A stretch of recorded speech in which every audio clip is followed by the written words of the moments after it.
Welcome back to episode 3 of Argue with Your Mama, Not Me. I am so excited to have my favorites on this episode this week. This is going to be a good one, folks. So I'm going to turn it over to my Black with No Chaser crew to do an introduction, but they are not new to none of my listeners. They have been on other episodes.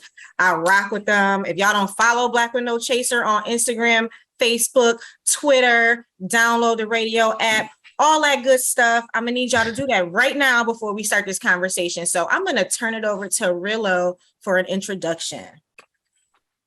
Appreciate that, Keina, man. Thank you so much for having the crew from Black with No Chaser back, man. It's always good to be on your show.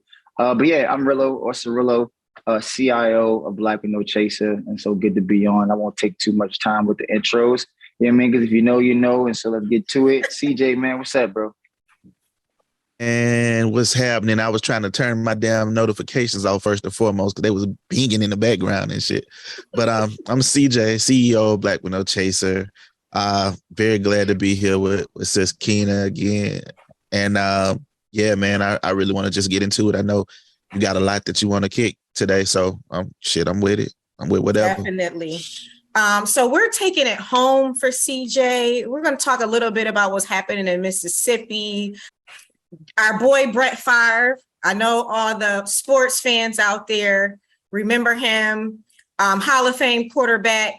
Green Bay Packers has been in the news lately because he decided to move some of that good, real good state money that's supposed to go to people who need it, families who need food stamps, families who may need support with healthcare, daycare, all of that. They decided to move $1.1 million to Brett Favre for speeches that he didn't do.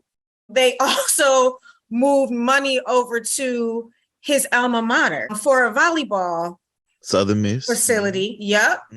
And also, as I was reading through this article, I found out that they also moved money to a pharmaceutical company that he is the #1 stockholder for. Move some money to them.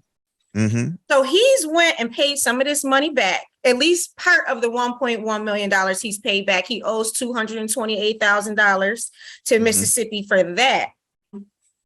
But you know what's going on? I mean, we talk about corporate welfare as a left issue all the time, but it doesn't really stick, right? But you know, at the same token, you know, they don't want to give us money to increase access to healthcare. They don't want to give us money to increase the amount of money families get towards daycare so they can go to work.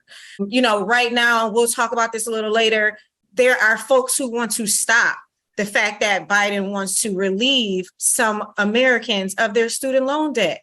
I mean, my little $20,000 compared to this man's 1.1 million should sound like a drop in the bucket. But again, when you're rich, you can get away with stuff that everybody else can't. So you can get away with shit for real. What say y'all on Brett Favre even taking this money and thinking he was going to get away with it? Like, what is that?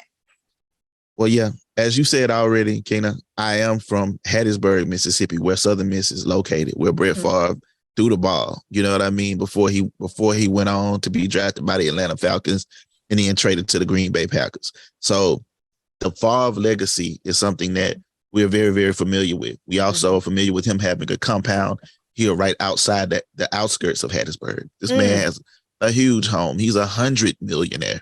You know what I mean? So he got the money.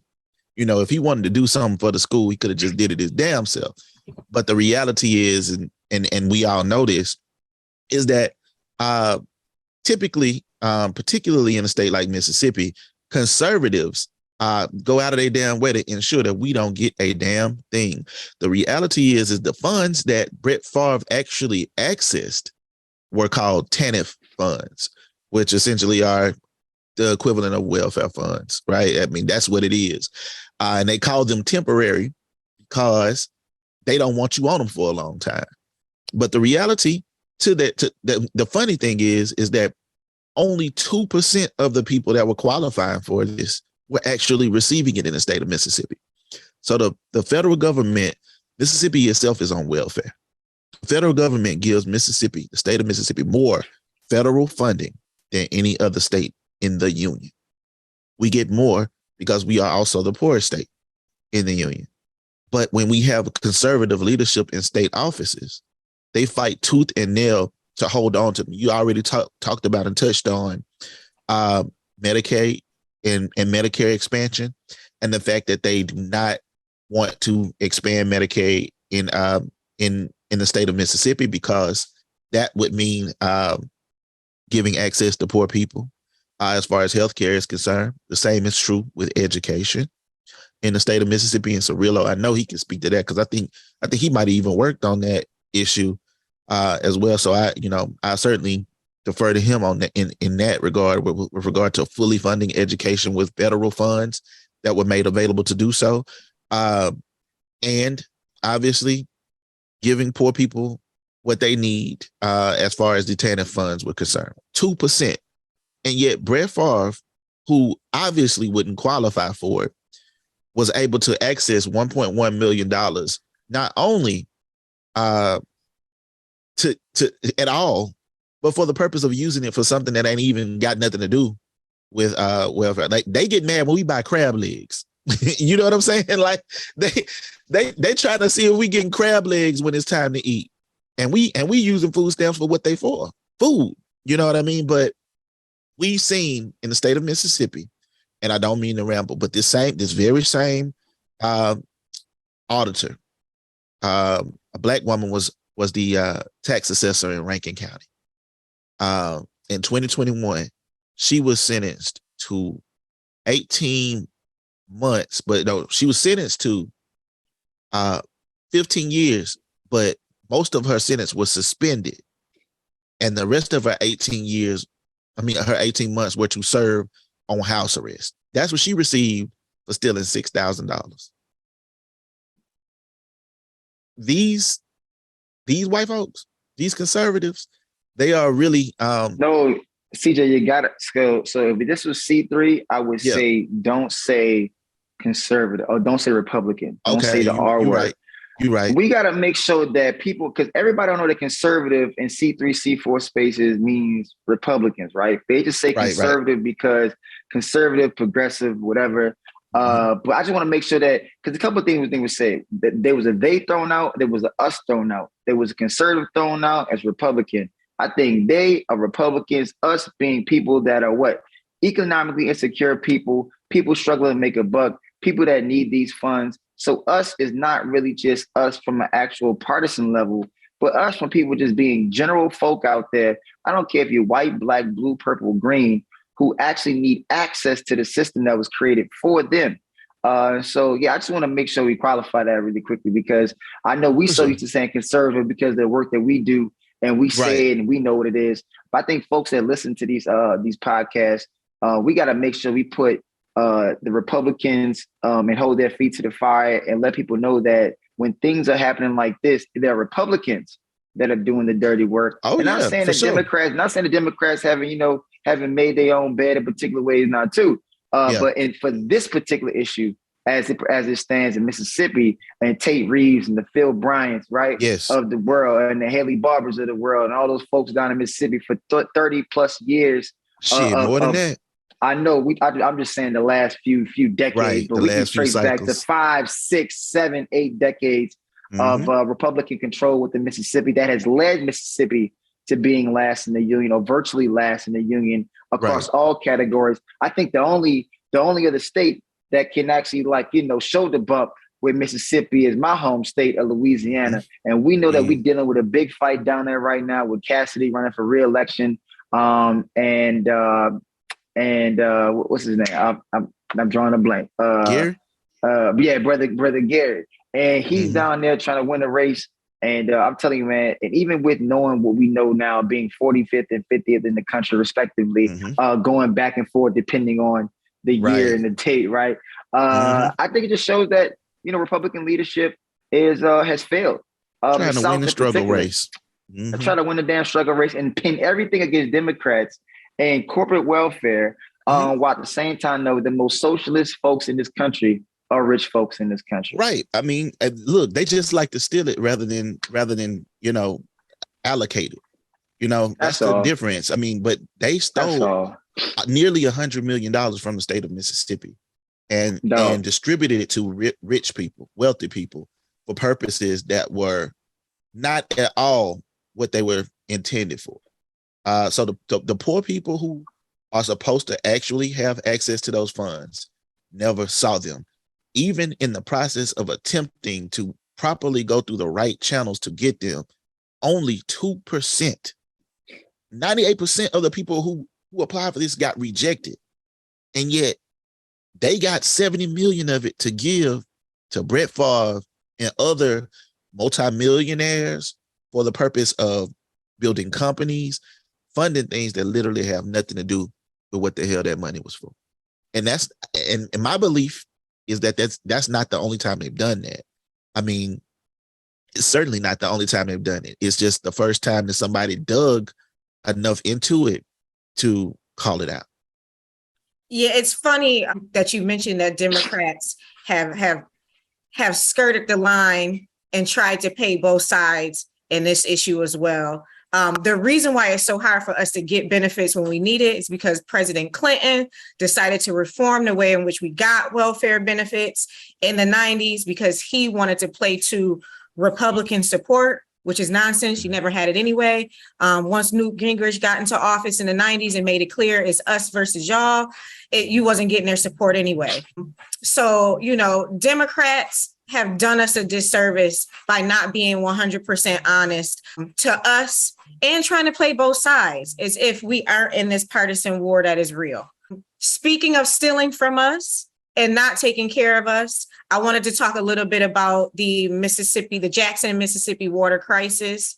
Of course, it's years and years of a Republican state not wanting to take infrastructure dollars from the federal government to actually fix things. But what's funny is there are water systems all across Mississippi's suburbs that work just fine, and they don't have this issue. And they'll try to say it's because of a tax base, but then we're going down a rabbit hole because we can talk about how if you're not investing in education, therefore you don't have a smart enough workforce to be able to attract people and jobs and corporations to Mississippi. Families, when they decide where they're going to move to, they look at the school system. And if it doesn't rank high enough, why would you move to that place? So that's another reason. Like, this is a cycle that is nonsense. But I do want to throw out there that they recently raised or lifted their boiling water mandate. But I'm sure the folks down in Jackson don't really buy it. If the water wasn't clean a few months ago, what have you done for them lately to make them feel like the water is even better, even though you lifted this?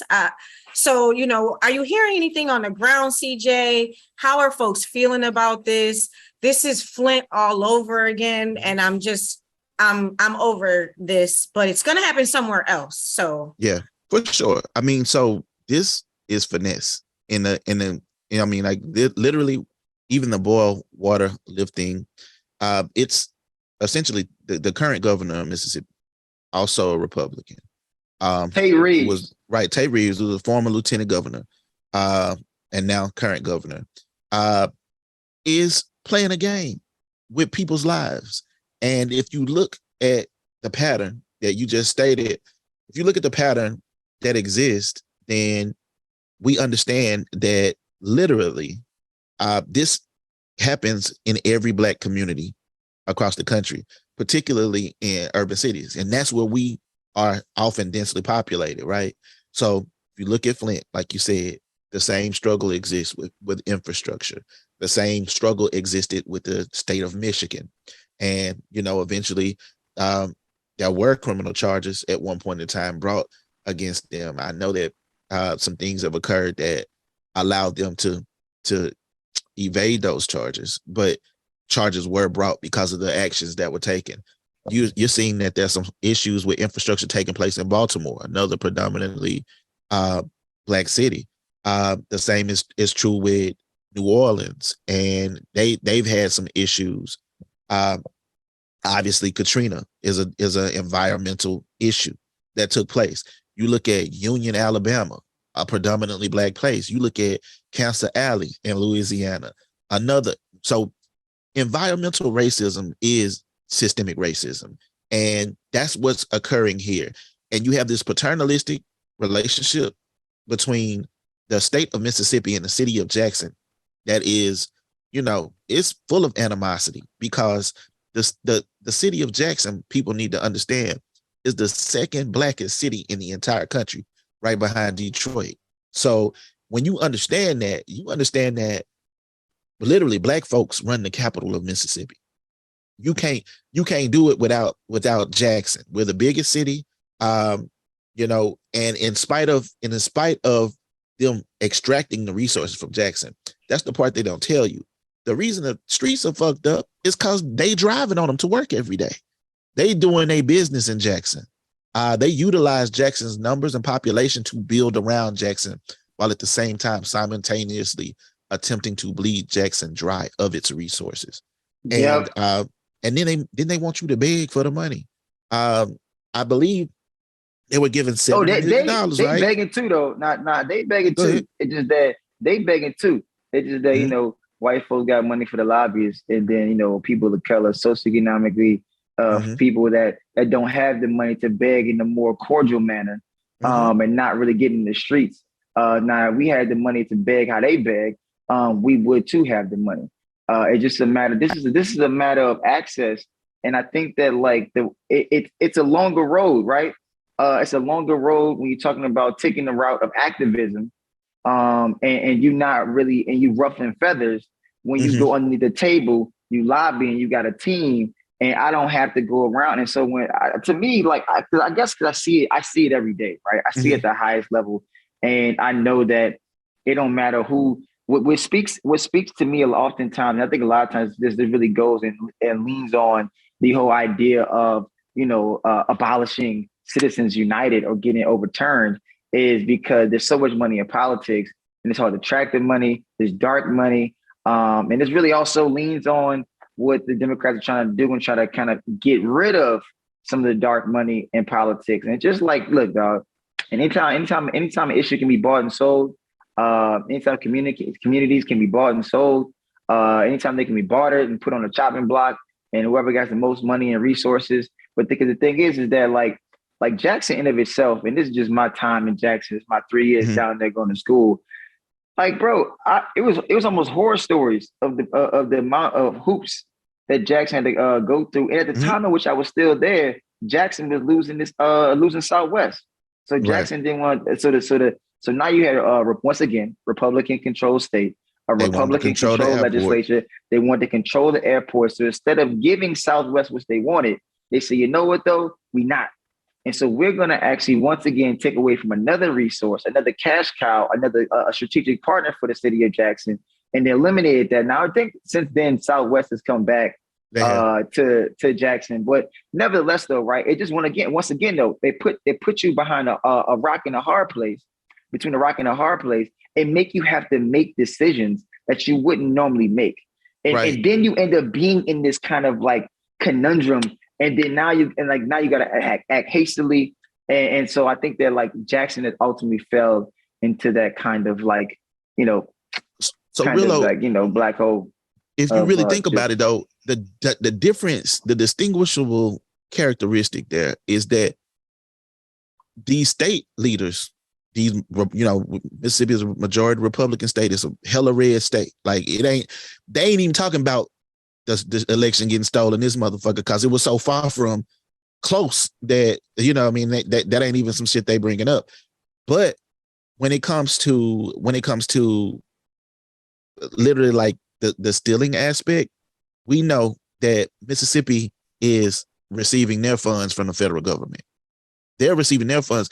But the city of Jackson is having to then ask Mississippi to allocate the funds from that the federal government has given, with the understanding that Jackson is in need of this most, that Jackson needs the help, and then essentially I create the problem, fix the problem. I create the problem and fix the problem. So all of a sudden you always, and now you always thinking that, hey man, Republicans fix this.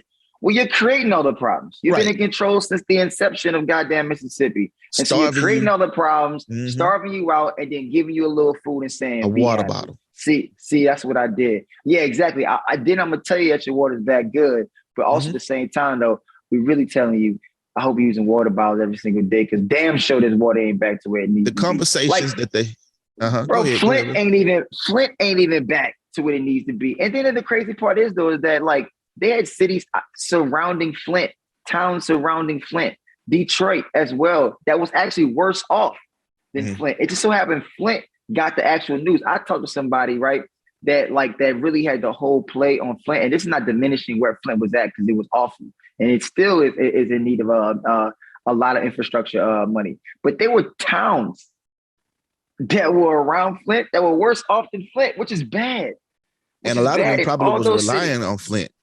A lot of them were probably relying on Flint's water system.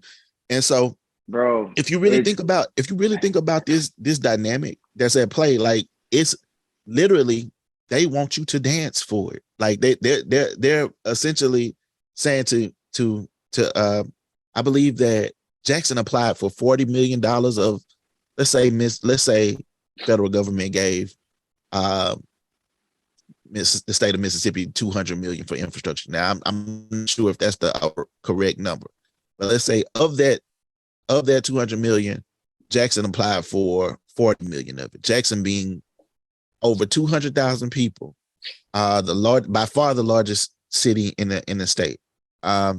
I believe they received 1.1 million after applying for $40 million with the state.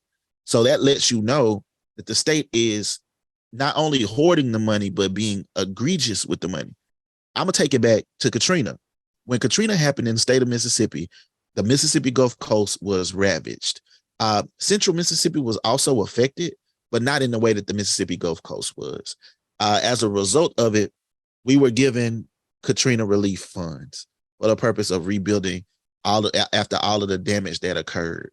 But when there was $23 million left in the Mississippi coffers after the relief efforts took place, they gave 23 million. The last 23 million of those dollars went to Ridgeland, Mississippi, which is in Madison County, the wealthiest county in Mississippi, for the purpose of building the Renaissance Mall. One, because they wanted to get the hell away from where the black folks was, and two, because they wound up allocating those funds to a place that was not significantly impacted by Katrina.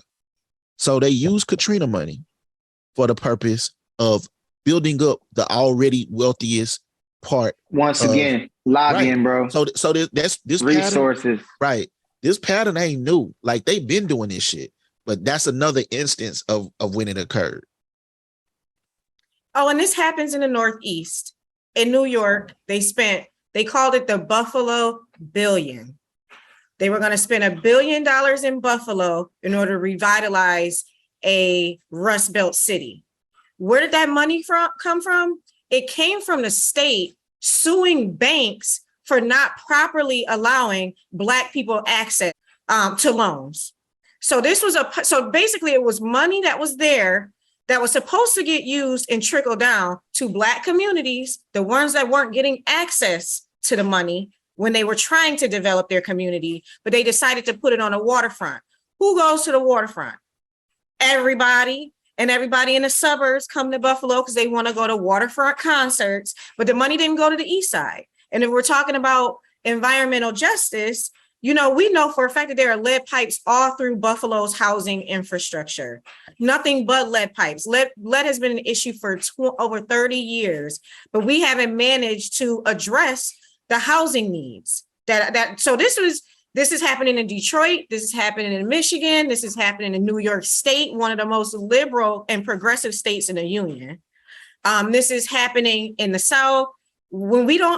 I don't even know how to have a conversation about power dynamic, because before I was a champion of like voting could cure all ills, but that's not true. Voting is extremely important, but we have to engage and be active on so many different levels. And this is a cycle that's happening everywhere. Oh. And we can go down this rabbit hole and talk about I'm about to say, this. I was like, I don't even want to derail the conversation about like, because like this is also like, I think about just how we get information to our people, why Black media is so important.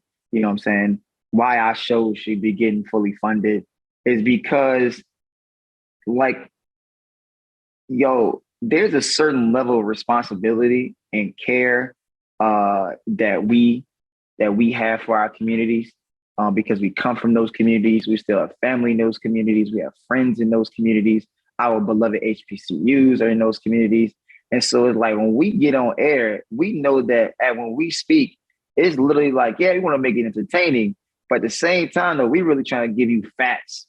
And like, that's why I try to tell people, man, like, follow Argue With Your Mama, follow Black Window Chaser, follow Black People Be Knowing, follow all these shows, because the thing is, download BWNC radio app, because when you do, you're really unlocking the true potential of what Black media can be, right? You're hearing from familiar voices that sound like somebody from around the way, but you're also hearing from, but you're getting the real of the real. You're not getting the fluff what CNN or MSNBC wanted to give you because they thought it was clickbaity. We actually giving you what the hell is really happening in real time that was on the ground, folks been there, and so on and so forth. But yeah, because I could talk a lot about, and I don't want to go too far down the media, because I feel like all this is really touching on just resources and access, and it literally is what systemic racism is truly all about, and a systemic oppression of like communities of color, Black people, and to be specific. But yeah, man, like it's just. People rarely want to hear about this. I mean, like people don't hardly ever want to hear about systemic racism because in a lot of ways, people think it's just this blanket term but literally you can look at it and break it down from fucking Oakland to Buffalo. You know what I mean? From the west to the east, from the north to the south, like the same shit is happening in each of those places, all the way down to the shit we saw with, and I don't mean to take us off on a tangent, but in LA County the other day, I think in LA with the city council. So, you know what I mean? Like this shit is happening everywhere as far as it relates to us being impacted by it. So, yeah, I was upset when Black News Channel shut down. I was too. We talking about how important Black media is and us being able to tell the truth and not sugarcoat it and talk directly to our people. I was really upset when Black News Channel decided to stop, to chill or to stop the presses, because I was just like this. To me, it was refreshing to see all of our issues kind of be in the forefront. When it talked about international news, they touched on our issues in Yemen. They talked about our issues with Palestinian and the Israeli conflict in a way that centered and actually talked about Black issues and Black people. And when the war started, they were the first ones to report that Black people weren't let out of Ukraine and were having to work even harder to get out of a country that wasn't theirs. I mean, the shit wasn't going how the folks that was funding it thought it was gonna go. Yeah, and that goes back to again though, right? Like, you got like when you like this is why I hold near and dear to our platforms, yo, because like autonomy is key, yo. Like we can't really do and say and be as unapologetic that we want to be if we beholden to still the same dollar that been having the foot on our necks of our communities that's created the same issues, and then now trying to fix the issues, and then now we trying to actually no, you can't do it like that. Like we got to really find ways to support our media platforms, y'all. Because the thing is, Black News Channel, like, yeah, they were trying to come in as more, I think, traditional news, right? They wanted to give it to you more the CNN look. And I think that actually part of it too, though, didn't really play. And I think that's a small piece. But I think part of it is like that didn't really play well with Black folks. I think Black folks wanted something different. I think Black people wanted something different. They wanted to see the dude around the way that's giving it to them how they heard it around the way. But it's the truth. And they wanted more of that. They wanted the brother in the hoodie. They wanted the sister, and then maybe she in the bonnet today, and then she got her hair laid yesterday, or today, whatever it is, right? Like they want Blackness to show up in every single way. And this goes full circle about why our institutions and what we build in the platforms we build are so important, because it allow Blackness to roam free.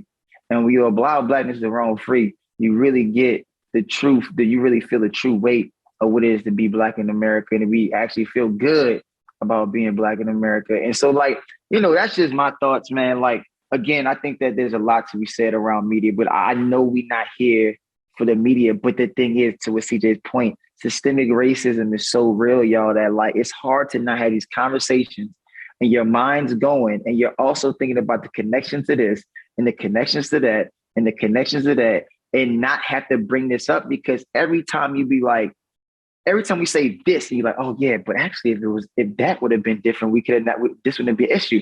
And just like, when you brought up the whole education thing, right? You was like, yo, well, really, if we had fully funded education, then maybe we would have had actually smarter and more ready to go workers to actually do the thing in Mississippi or around the country. I mean, it's the same, but let's talk. I mean, and I don't want to, go too far, but if you think about keep going. They didn't want us reading, right? I mean, they didn't want enslaved people reading for a reason. And it's because when you start to read and you acquire knowledge, then you begin to challenge the systems that exist. And the reality is, there's a reason that Mississippi is the most miseducated state in the union, and has consistently been that. And as also the blackest state. And I'm not saying that there's a correlation between being Black and being miseducated, but when you got Mississippians who think Mississippi first, being the educators of your children, then they are going to misguide. Man, I remember, and I was in the 6th grade. I'm gonna tell y'all a story real quick. I was in the 6th grade. It was the inauguration. Look, I just learned a little bit about elections and shit like that. I was in 6th grade. It was Bill Clinton's inauguration, and I know he did fuck shit, but at the time I'm 12-year-old kid. George Bush was getting the fuck up out of there. The first George, the first George, and so I'm literally cheering at the screen. I have a white teacher. Her name was Miss Amaker.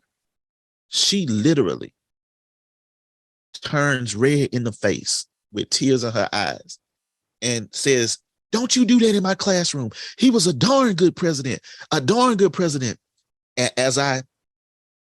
she told me to be quiet in her class. I'm 11, 12 years old, interested in politics to the extent that I feel something for witnessing the inauguration. And when I get ready to walk out of her class, as I stand up to go to gifted class, I say, "Free at last, free at last. Thank God Almighty." And the whole class bust out laughing. And I didn't even realize the connection between, but the reality is I'm one of the gifted kids at our school.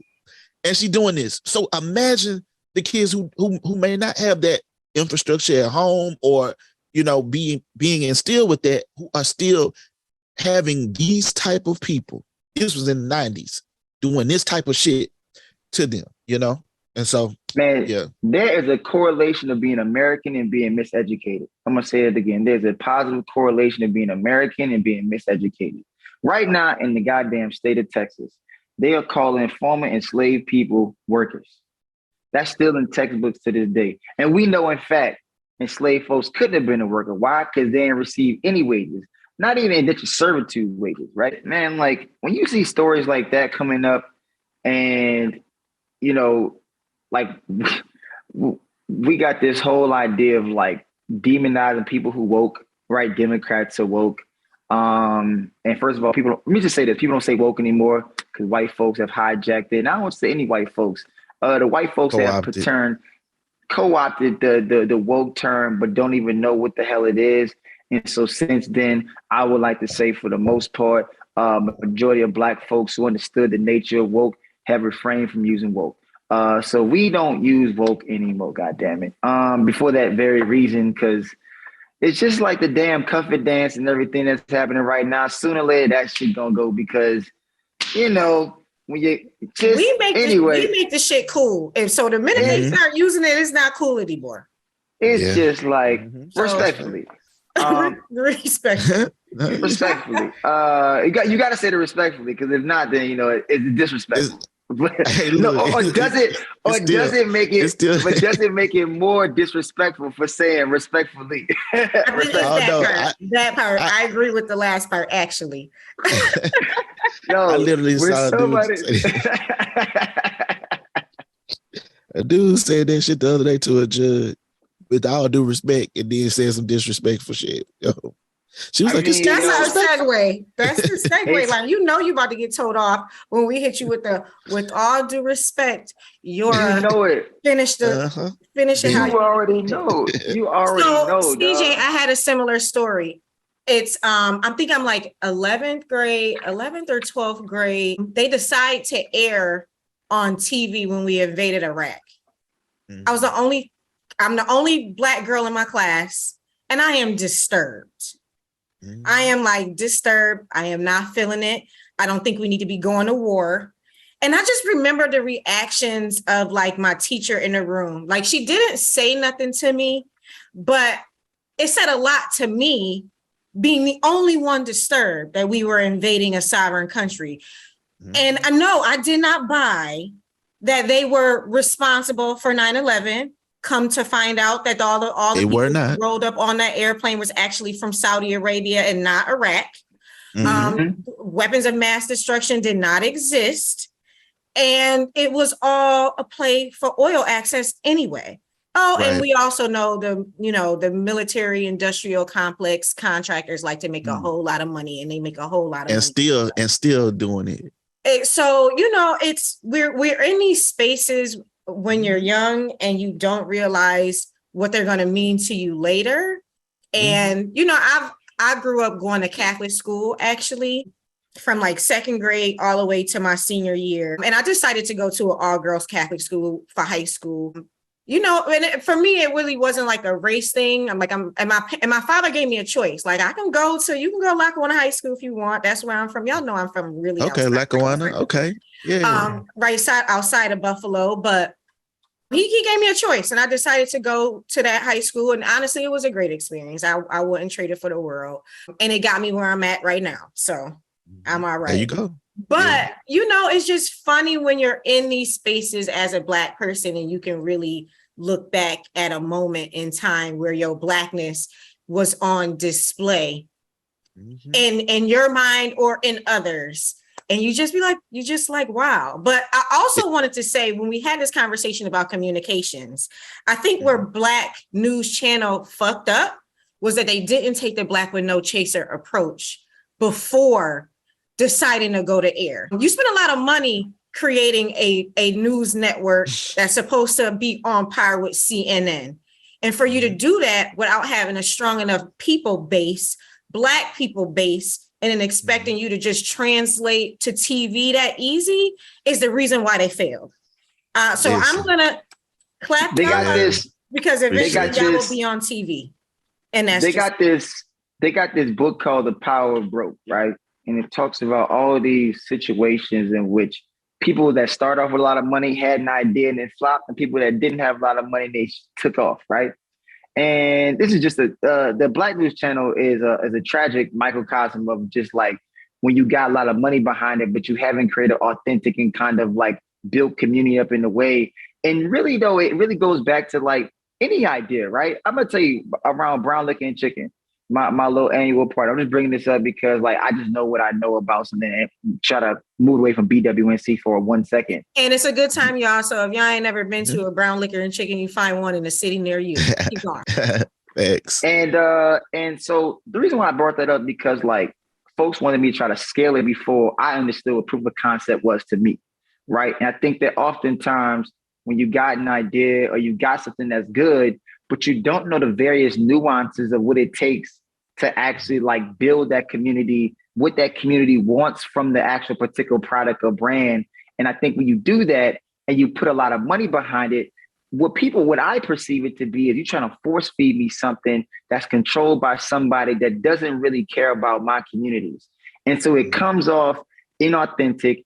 It comes off force fed. It comes off as if like oh, well, if y'all just throw a bunch of money behind y'all, we're supposed to just follow y'all or something like that. And so when you don't have the trust, especially in the age of, when people, younger folk, right, especially our age group and younger, are looking for more authentic voices coming from smaller platforms, getting it from even the more, like, I would say, the more cultural side of NPR, right? When you talk about the more cultural side of NPR and give you really like just facts about what's going on, I think that mixed in and probably some topics they lean too much, they lean too far into, and I'm talking about the Palestine and Israeli issues, but also like a couple of the issues, whether it be defund the police, whether issues with, like you say, with Yemen or other issues that are facing Black communities feel really strongly about. I think ultimately the ad dollars and where the big dollars are flowing from were from people that were really, I think, not really They thought it was going to be. Yeah, They thought it was going to be something else. They thought it was going to be Black Fox News, to be quite honest with you. Initially, I think that's what they thought it was going to be. But the people that they hired, who were some dope people, by the way, as journalists and personalities, I thought there was some awesome individuals. They had Mark, they had Yodit, they had a lot of people that I actually respect, and we know some of the people now that had done some of the work with it. But even from the outset, one of the problems they had was they had a white CEO. You can't be the Black News Channel with a white CEO. You just can't. And Black with No Chaser wrote an article about it because and it wasn't from a place of hate. It was really from a place of love. And like, hey, if we're going to really do this, and we're rooting for you, because if you break through, it creates the opportunity for us to break through. But the reality was you can't do this with this face as your leadership. Like it won't resonate with who you're trying to resonate with. And that's the reality, is you have to build community first. And you can't build what you think people are going to like. You got to build the shit based on what people tell you they like. And there's a significant difference in that, is when you're learning to refine your product or whatever it is, your service, you're providing the service that is going to be a benefit to your customer, not the service that you think is going to benefit who you think is your customer. Because what you think don't really matter. It don't. You know what I mean? It matters, but it don't matter. You know what I'm saying? Not about your business. Like you got an idea, and you may have an idea about what you want that thing to do. But once you put that thing out there into the ether, into the communities, whatever your idea is, that idea is going to be manipulated by way of just the forces around it. And you got to react and be able to, be nimble enough. And I think that full circle, going back to talk about the issues here, is that we got to be nimble enough as Black people in Black communities. That's facts. To understand the issues of the day and to be able to compartmentalize our issues and to know that, hey, look, like it could be this one day, it could be that another day, but we got to know that where things are happening from the acute on the ground level, and then more so on a federal level, and how we can kind of utilize our various communities to still hit on the issues we want to hit on, while being able to, like, so to speak, walk and chew bubblegum at the same time. You know what I mean? So whether it's the issue of gun violence in our communities, whether the issue of, fully funding our education systems, whether, it be healthcare, access to healthcare, I should say, or equity, right? Or parity in terms of healthcare, right? Because we know that, like, there's food deserts. We know that there's still issues that are compounding on Black health issues in this country. And it's also, people talk about hypertension. It's always in the food. I tell you what, though, part of high blood pressure is living in an economically insecure situation every single day, and generation after generation after generation. You thinking it's all in the food and it's only in salt, and you like, yeah, but you're not. So they telling you it's only salt, when in reality it's in combination of everything. That's why environmental racism and justice, EJ issues, are so important. That's why folks really don't want to tackle EJ, because it's a comprehensive approach to really, really figuring out the root cause of our problems in this country that face Black communities. They don't want to talk about EJ. Right. They want to break it down by like, right. When it's as simple as them dumping the toxins in the place where Black people live, or the smoke is going up, So you got whole communities catching, 30, 40 years later coming down with cancer or lung related or breathing related illnesses. Like I said, you got Union, Alabama, where people were coming down with illnesses after the factory was dumping illegally and things like that. Literally, we don't think about that. Most of us don't think about that when we wake up in the morning and we just trying to go to work and pay our bills and make sure our kids are fed and do these things. But if we begin to understand, why the fuck is this same pothole in Jackson, in Flint? Why is the same, why are these same issues? If we can begin to connect those dots, then we begin to think on a deeper level about those issues that need to be addressed. But also, I think it's important to make sure that we're going to the people most impacted.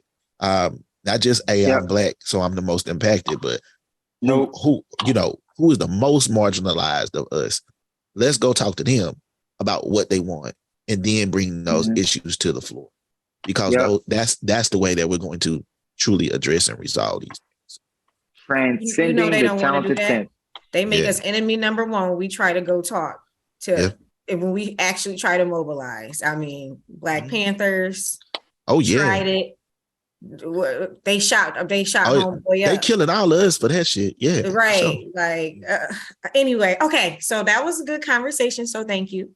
We got one more topic to touch because I mentioned it earlier. So I definitely want us to touch on it. So on Friday, a federal appeals court late Friday issued an administrative stay temporarily blocking President Joe Biden's plan to cancel billions of dollars in federal student loan. The Eighth Circuit Court of Appeals issued the stay while it considers a motion from 6 Republican-led states to block the program. I need to know what states these are, because there are Republicans with student loan debt. Texas. Pardon? I can tell you one is Texas. I'd imagine, I think Ohio's on that list.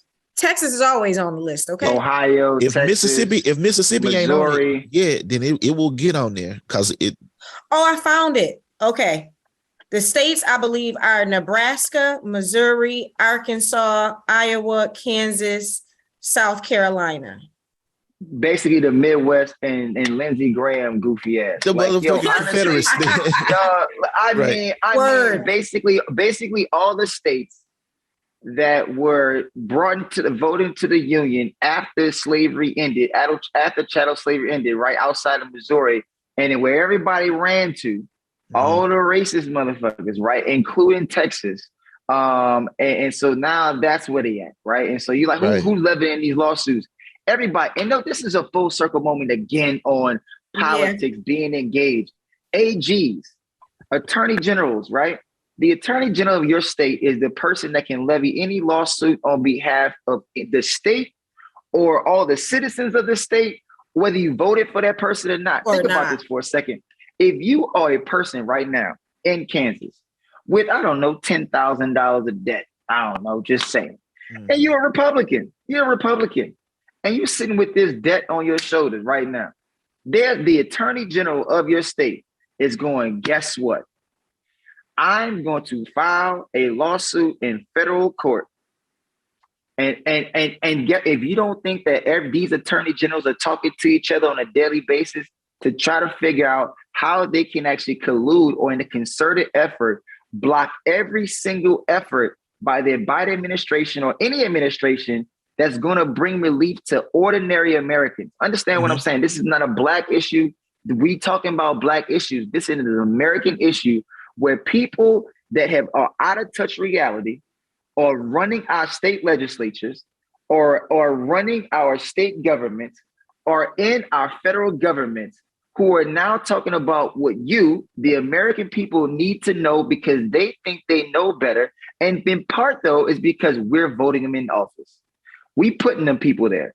Why? Because we have believed, especially Republicans are something else. And I'm going to say this. Right. Because honestly, like, I've never seen more people in my life vote against state interests than poor white folk in this country. I mean, honestly, I'm gonna tell you. Look. I don't come from no. I don't come from much. And I know that my family always voted Democrat. I'm not saying Democrat has treated Black folks and communities of color with the utmost respect ever. But if you look at just the last, I don't know, since George Bush, the daddy, right? It ain't been good. Yeah. Poor folk, go back to Mississippi for a second. Let's go back to Mississippi. Last. Louisiana. Last. I can almost bet you my Alabama right there with them. Yeah. Alabama, Mississippi, Arkansas, West Virginia, Louisiana, Yes. West Virginia, Kentucky. They all red. All of them and Rand red, Paul, all of them poor as hell. And Rand Paul over here begging the federal government, and he done blocked the infrastructure bill with the rest of the Senate, right? And they over here talking about, oh no, we don't need your dollars, but then turn around and be like, please give me your dollars. Right. See, they'll vote against it because they know that you're looking at the voting record. So then therefore progressives, when they're trying to get you unseated, they go, nah, look, remember that time I stood up to Democrats? But meanwhile, though, they're going behind your back, begging Democrats right now, talking about, please give me that money, but not so I can give it to you, so I can give it to the Brett Favres of the world. So I give it to all the Brett Favres who got the money, so I could build that nice Renaissance mall, so you ain't got to go see Black folk no more. Right. Just give me the money. That's what they saying. So they willing to tap into the money, just not for the shit that it's meant for. Yeah. If you look at it, they didn't have these motherfuckers weren't trying to sue when it came to bailing out the banks years ago. Right. They didn't Not at all. They didn't try to sue about that. They ain't suing a lot of these companies for what they received during the pandemic. I loved when the White House clapped back with all of the PPP loans that were forgiven for all of these Republicans that were coming forth. I mean, and they were forgiving them for millions of dollars. Yes. So your Republican senators, basically, you see that they are out of touch with many of us. They're not the everyday people. If they got $5 million companies that they're wiping out debt from for PPP loans and things like that, these people don't relate to the everyday people. And when Cirillo was describing the Midwest, I was like, damn, you know what? It probably would have made more sense to call that shit the North-South, because the reality is that's much more how it functions than it does anything else. And so I look at the resistance that exists when it comes to Republicans and the ability to create access to funds. And I think that when it comes to student loans, that it is just like many of these other things for them. It's the idea of giving money to us, Black and brown folks. They rather sacrifice everybody. They'll burn this motherfucker down. They'll rather burn it to the ground than to allow us to live in it also. And that's to have any kind of leg up. To have any kind of leg up, right? You're looking at some of the top borrowers in this country are Black and brown folks. We've been told that if I get education, if I just go to school, if I'm a law-abiding citizen, right, I do everything I need to do, but yet when I come out, I still don't have a job that matches my actual degree. I still don't have systemic. It just literally like, I mean, you can't even mention anything without talking about systemic racism. I mean, you really can't. And it's sad, man, because, honestly, I think to myself sometimes, man, I talked to my lady the other day about this. I was like, man, I am exhausted. And I'm only 36. I am exhausted. Tired. Yeah. About talking about this stuff, man. It's like, yo, when is enough enough? Like, when do we say on a human level, yo, I just don't want you to have cancer. I don't want you to grow up with lead pipes. Why? Because from a human level, why would you want that for anyone? Like, I don't want to overprice medical. I don't want to overprice insulin and diabetes, knowing that y'all, the majority of people being impacted by this are African American. or black eat. Systemic racism. Do you think that Black folks want to eat these non-nutritional foods? It's just sometimes all you can afford. Like if all I can afford is the dollar menu at McDonald's or Wendy's, and I gotta eat for the day, you thinking I'm worried about 10 years from now? Nigga, I may not even be living in 10 years. No, seriously. Like that's a scary reality, man. Like, and that's why when you know, we talk about environmental justice and racism and everything still, right, to some degree, is that when you got this 1 foot in, 1 foot out, or you are constantly living in survival mode and you're not living in the idea of what thriving even looks like. We don't even know what that shit feel like, man. You don't even know. You don't know. So literally every single day you wake up, you just like, yeah, bro, if I could just get the next month, if I could just pay, you know what I'm saying? If I could just get to tomorrow. And it's like, yo, like at what point do you be like, damn, dog, like I look at these billionaires in the world, in the United States, we got the most billionaires in the entire world living in this country. And we could end hunger. I read a stat the other day, bro. It's like 14 million children right now, you know, facing hunger issues in America. You got children that can't have a decent meal at night. I'm like, in what country? Bro, man, when I tell you, I was thinking the other day, man, when I used to go to my grandparents' house here in Mississippi, both my grandfather, my maternal grandfather and my paternal grandmother's homes, their first homes. Well, my paternal grandmother always had the same house. I didn't realize, you know, because of the love that was in those places, that we were going to, like, was essentially people would call a shack, a shotgun house. Each of those times that I was going to my granddad's house, and I was going to my grandmother's house. And both of my parents grew up with large families, 8 and 9 siblings. And they lived in these essentially 1 to 2 bedroom homes, you know what I mean? And they grew up there, no running water. My mother didn't have running water in her house. She said that when they were growing up, they were poor to poor people. You know what I mean? She said we was Edgar Allan Poe. And my dad also, they had I think they didn't have plumbing inside their house until like the 80s. Right? Like I remember when my grandma, I was alive when my grandmama got her bathroom put on her house. Like a inside bathroom. And so when you think about, these are the people who were trying to prepare us and put us in position to be able to go to school, versus my white friends whose parents literally paid their tuition, you know, like they weren't standing in line. Like it was a line at Tougaloo, you know, when we were standing up and everybody was in that motherfucker. It was out the door. You know what I mean? Like it was out the door like it was homecoming. You know what I'm saying? Like, and we all standing in that motherfucker, not realizing that what we are about to sign up for is we about to buy our first motherfucking house. When at 18, we're about to essentially be in the same type of debt that you would be in from buying your first home, just standing in line trying to get in school. We think it's a part of the process. Yeah, I was going to say somebody else get paid. Yeah, the predatory loan process is a real one. The fact that 18-year-olds get access to $100,000, $200,000, $250,000 in debt, but your average 18-year-old can't walk into a bank with a good business idea and get that loan funded, right? Because they don't know the loan officer. They might be, you know, it might be red line where they're not even trying to get to that community anyway. Like, and on top of that, we haven't addressed that. Like, we haven't addressed the fact that it costs so much to run these institutions. Inflation is real for everybody. So, you know, so I understand that, like, schools and colleges as a business still want the best teachers, still want to be able to give their teachers a living wage. Within the last year, Howard University teachers, professors actually went on strike because they weren't getting the wages they're supposed to get.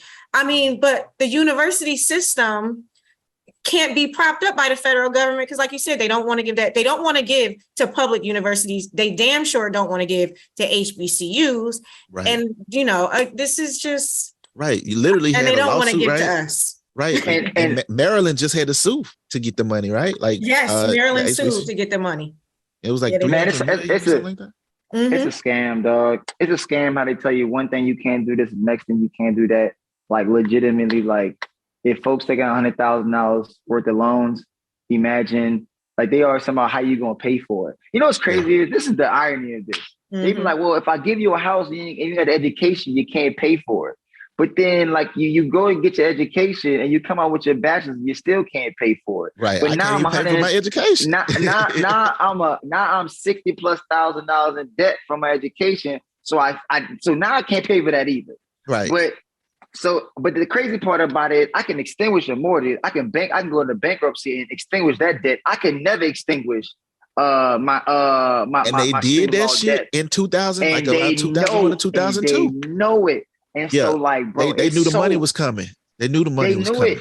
They knew it. And so it's like, yo, and then you know what I hate the most, man? I feel so passionate about this because I have over $250,000 in debt.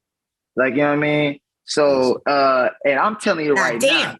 I need that. Like, I need that Kevin Hart. God damn. Right. Yeah. Yeah. Damn. Yeah. Nigga, shit.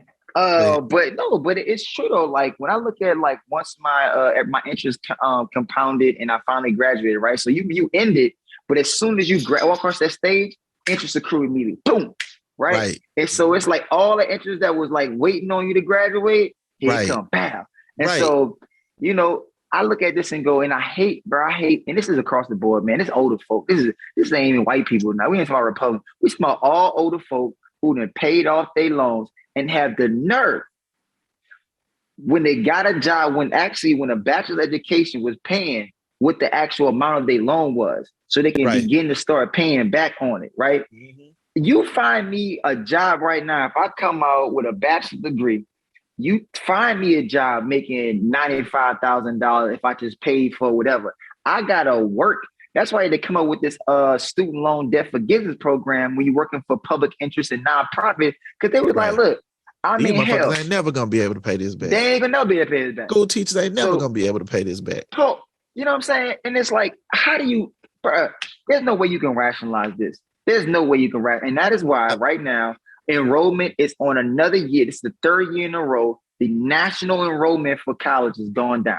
Right, man. Because the product you giving the people, it ain't selling no more because what you selling, people can't use to have an adequate life.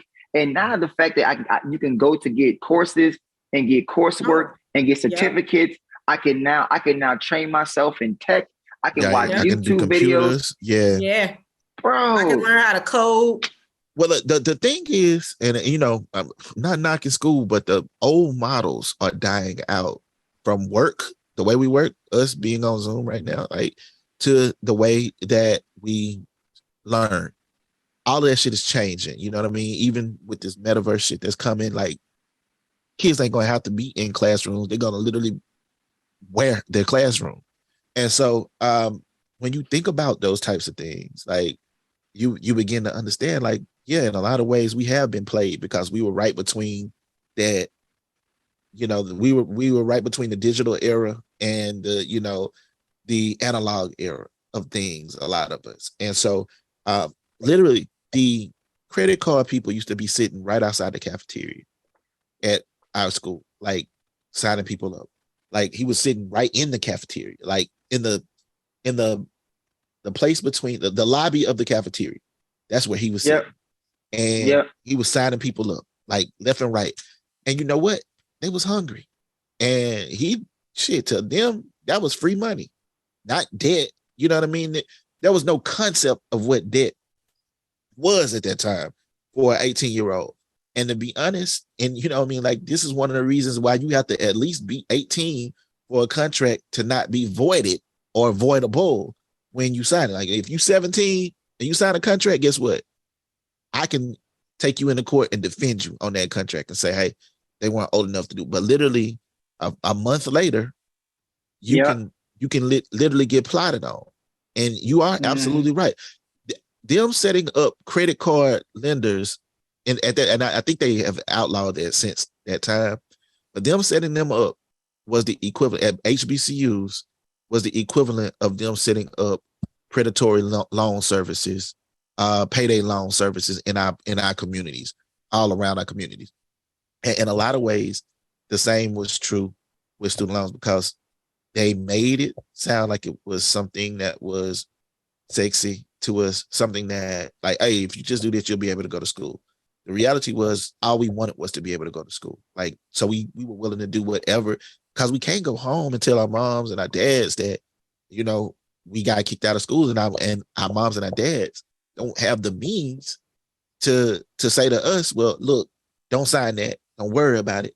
We gonna pay $50,000 on it, and that's for a fucking year, not for your entire matriculation through the college or university. And so, I mean, like, and who has that money on hand? Like, certainly not. Like, the goal was for them to put us in position. Like, they were trying to make sure they put us in positions to be able to have access to that, so that, you know, now your kids don't have to get it from, because, you know, we put you in a position to not be able to do that, not have to do that. And so, you know, it's a frustrating thing to think about.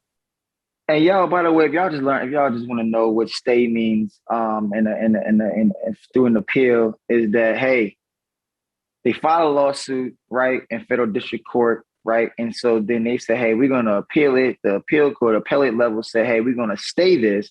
What they mean by that is that they're going to allow the federal court's decision to remain intact until other courts or the Supreme Court at some point says, hey, this is constitutional, it doesn't overstep certain laws, whatever like that, and then you can follow through with Biden's student debt relief program. So if you want to know exactly what is happening on a regular level, is like the court is saying that the lawsuit that was filed and said that the debt program should not be in place is going to remain in place until the Supreme Court rules. And so now that's in the hand of the Supreme Court. And then so another full circle moment, we have a conservative leaning bench. And so what does that mean, right?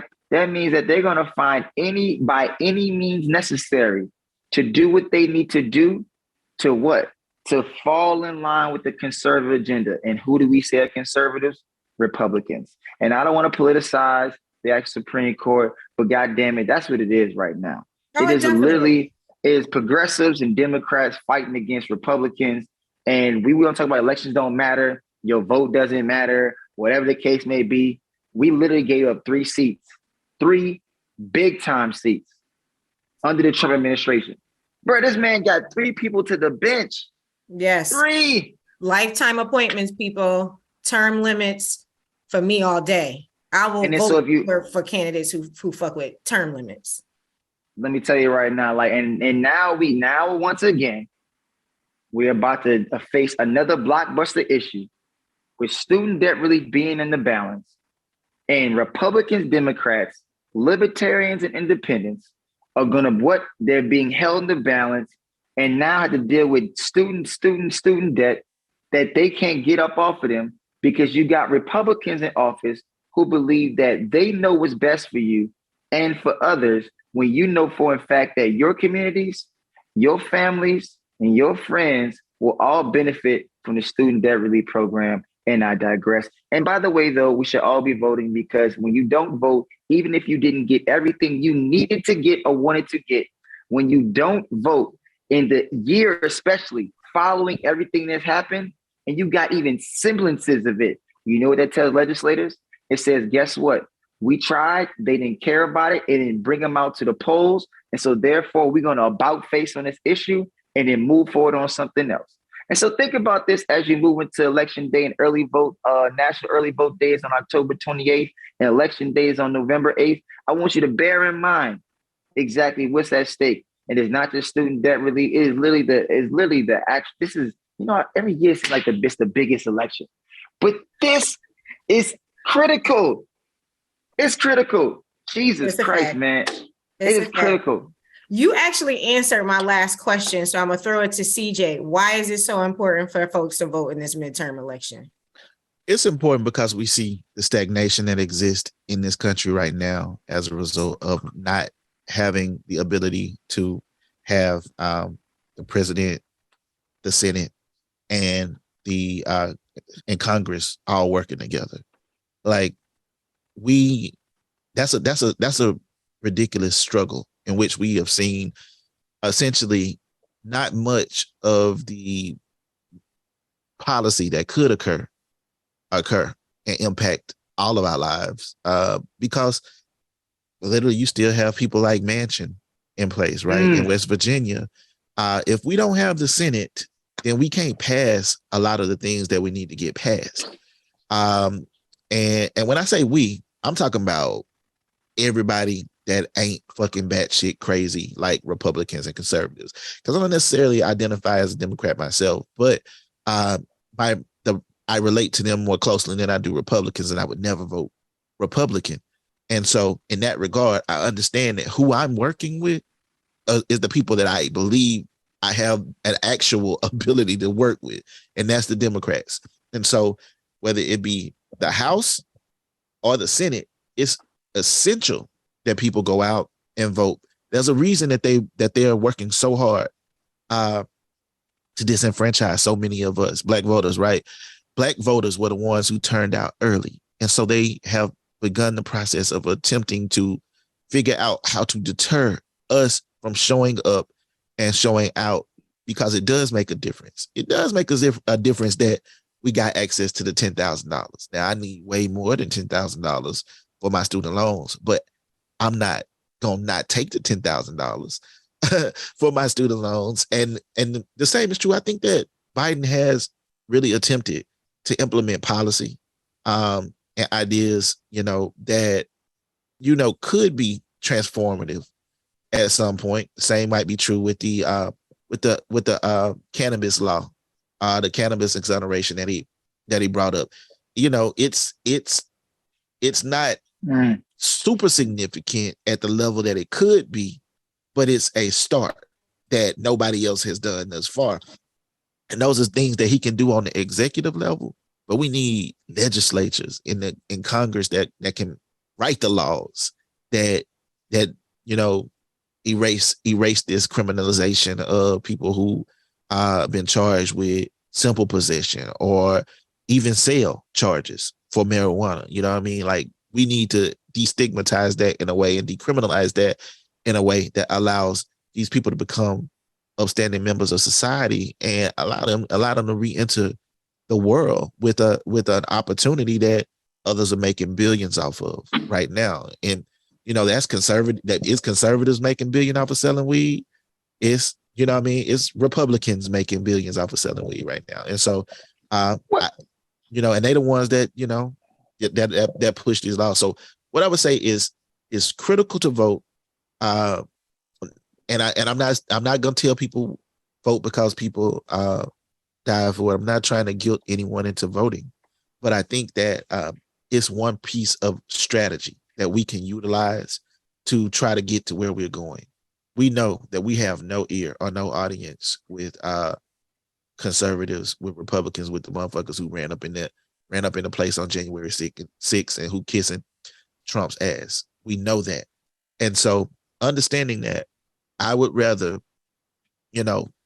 try to work with who I believe actually will be willing to and who I can hold accountable in the event that they don't, either by running people against them or by, doing whatever needs to be done to ensure that they're never the ones to hold that position again.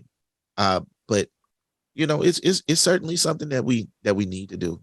It's certainly something that is critical, especially right now, because I don't know how hard Trump's 4 years were for y'all.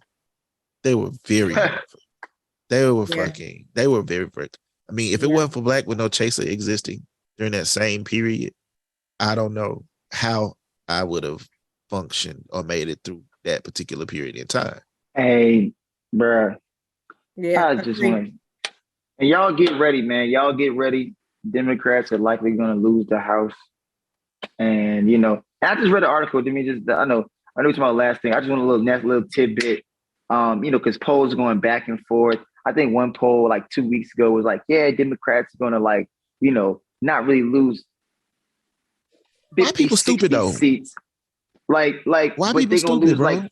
Like they're gonna be like, and then this week is like, oh yeah, Democrats about to be, I'm like, look, man, like whatever it is they got to do to scare the living hell out of people. I think the media is going to try and do. I look at like the stock market. Every time the stock market they say it's going down, it's going up. When they say it's going up, it's going down. Like it literally, it's just like it's like opposite day. Mhm. Like It's a lot like, of stupid. I always wonder how the shit be so close. How it be 50-50? Like, That's how a is this whole country other 50-50? conversation because they are not talking to everybody. Right. Who they calling landlines?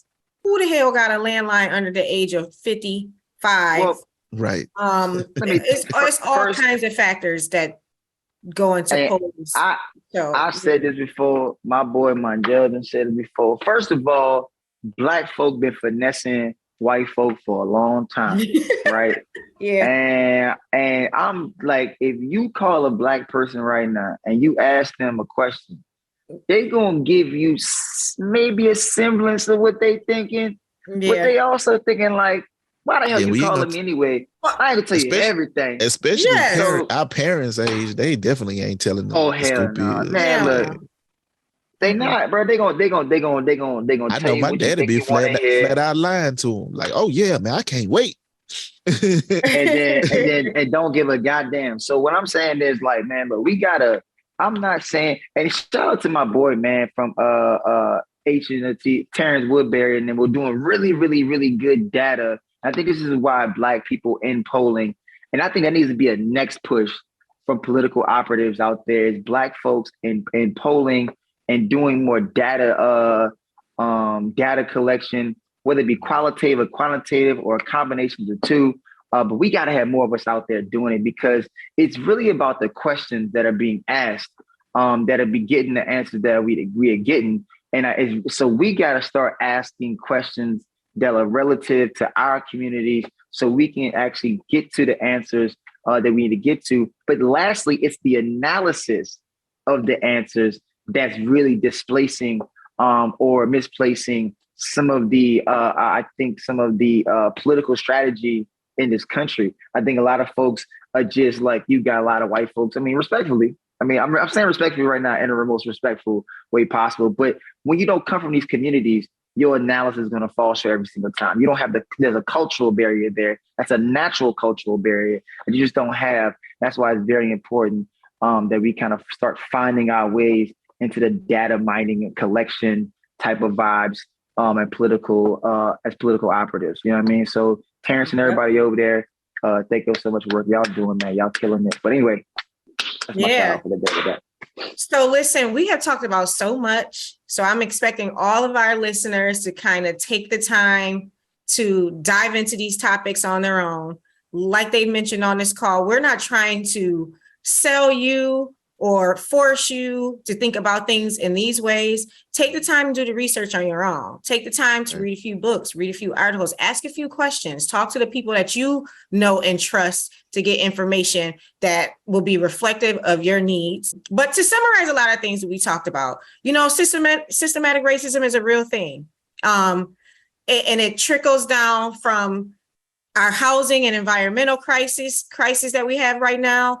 Education, we talked about it there. We talked about it there when it comes to welfare and access to the money that we need to be able to pull ourselves up from our bootstraps that this country so prides itself so much on telling us that we can do. And in real time, we see that they continue to move that goalpost back. So, it's going to take a nuanced approach to Blackness and Black communications and Black politics in order for us to really see the change that we want to see. I want to end on a note of telling you all to pick up Charles Blow's book, The Devil You Know. I think it's really important and reflective for us to mention that there are so many people in Jackson, Mississippi, because the numbers don't lie. He breaks that down in that book. If we all took the time to actually move back to the South, that in which we're doing, we are reverse migrating right now to the South. One, because it's warmer, and you already know our gene pool is saying we need to leave that fucking cold shit to them folks up there. But it's a real thing for us to start thinking about what the future of Blackness in America looks like and what we could be doing to positively affect that. I always tell people, if you don't live within 20, 30 minutes of an HBCU, you living in the wrong part of the US. I'm gonna repeat that one more time. If you do not live driving distance to an HBCU, you are living in the wrong parts of the US. And numbers matter. You know what I'm saying? We would be in control of tons of Senate seats if we actually moved back down to the South. We could take Georgia, Texas, all Mississippi, and be able to have the state legislators that we need in order to get what we need for communities of color. So I'm going to end it there because we talked about so much. I want to say thank you so much to my Black with No Chaser crew. I want to congratulate them on the next step, which is the radio app. So I'm going to have them tell you how to get to it. What's the social media handles and where do we go to get this radio app? All right. Well, we got the Black with No Chaser radio app. You can literally go to the Apple App Store as of right now and type in BWNC Radio and download it. It's got our podcast on it. It's got dope music on it. We're going to start having live stuff on there. We'd love to have, you up on there, doing your thing. We love to have that. And, talking about this here, argue with who? Argue with your mama now. Argue with your mama now. I love it. Listen, I love baby. that shit. And yeah, we also, obviously we're on Instagram, we on YouTube, we on all of the places as Black with No Chaser. TikTok, where they'll let us be there. You name it. Yeah. And you can find us if you type in Black with No Chaser on Google, it's gonna show you where it's gonna be us. Everything. Our SEO is tight. It's tight, baby. And last thing is Watch Them Thrones is right now the number 22 podcast show on Spotify. So shout out to the whole team there. We building y'all. You can follow Dim Hands University. That shit is trademarked. So stop playing with us. Because we got folks after y'all. We see y'all out there ripping our brand off. We'll talk about another show. Yeah, they really do though. They really do. I'm not playing. These are facts. I don't know. I don't trying to lie to y'all, man. But no, I just want to thank Keina. Keina, thank you so much for inviting us back to your show, man. It's been one hell of a hour here, and wish you nothing but success. You know what I'm saying? With Argue with Your Mama. I love that shit, man. I like that shit. I mean, we gotta. In order for us to touch the people, we gotta get authentic with these titles. And that's where it came from. Because you ain't about to argue with me on Twitter. Argue with your mama, not me, baby. All right, so you already know.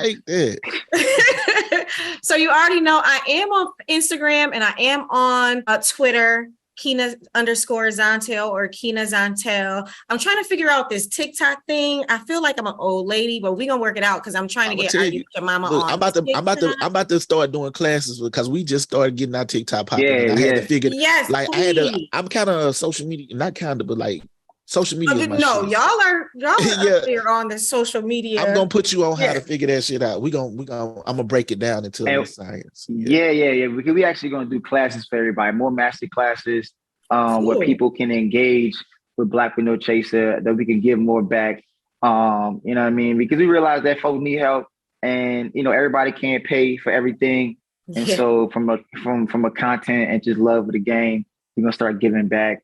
And showing folks how to build their platforms up. Because but it takes time, and that's another thing too. Though is like like CJ didn't wake up an expert really in social media. It literally has taken us years to figure this out. So it ain't gonna be exactly if you went to communication school or use some digital marketing program. But the proof is in the pudding, and that pudding is Black with No Chaser, and it's black as hell. It's Chocolate City over here. So I just want to say that. So we love doing all right, with y'all. You. Thank you. So the crew is signing out. Thank you so much. See you on the next episode. Bye.